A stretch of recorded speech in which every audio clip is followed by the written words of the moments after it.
Il nostro paese è imbarcato su un Titanic dove nessuno oggi può pensare di salvarsi da solo, o ci si salva tutti, ovvero si finisce tutti a fondo, anche se siamo su un Titanic che era considerato inaffondabile. La storia la conosciamo tutti. Non usa certo parole di circostanza il generale Giovanni Mainolfi, comandante della Guardia di Finanza del Veneto, nel giorno in cui si festeggiano i 246 anni dalla fondazione del Corpo. Non c'è tempo d'altronde per le formalità, l'emergenza economica morde e quello di infiltrazioni mafiose, usura, riciclaggio, più che un rischio è una certezza. A raccontarlo un paradosso statistico.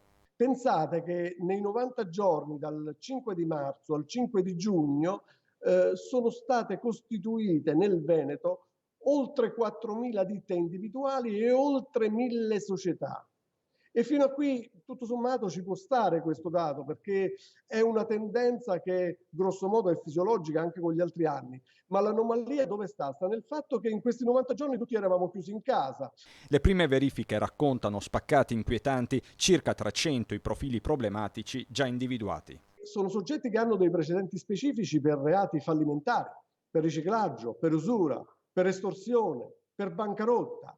Bene, evidentemente questi non sono degli stinchi di santo. Evidentemente, dico con tutta la prudenza del caso, naturalmente con un pizzico di ironia anche, sono soggetti che evidentemente si stanno predisponendo, si sono apparecchiati una tavola per partecipare a un banchetto, che sarà il banchetto delle risorse che lo Stato metterà a disposizione. Da qui il coordinamento con prefetture e associazioni di categoria per individuare il marcio e blindare l'economia legale in un periodo che ha fatto cambiare pelle anche alle fiamme gialle venete. Il nostro core business in questa fase è stato quello di salvaguardare l'economia legale da quei soggetti che illecitamente con ogni mezzo hanno tentato di approfittare della situazione. Altro fronte, il rispetto delle norme anti-Covid, 8.000 i controlli, 1.400 violazioni contestate, di queste 360 di natura penale e poi l'attività sulla riapertura con la verifica dei codici Ateco. Più in generale nel corso del 2019 la Guardia di Finanza del Veneto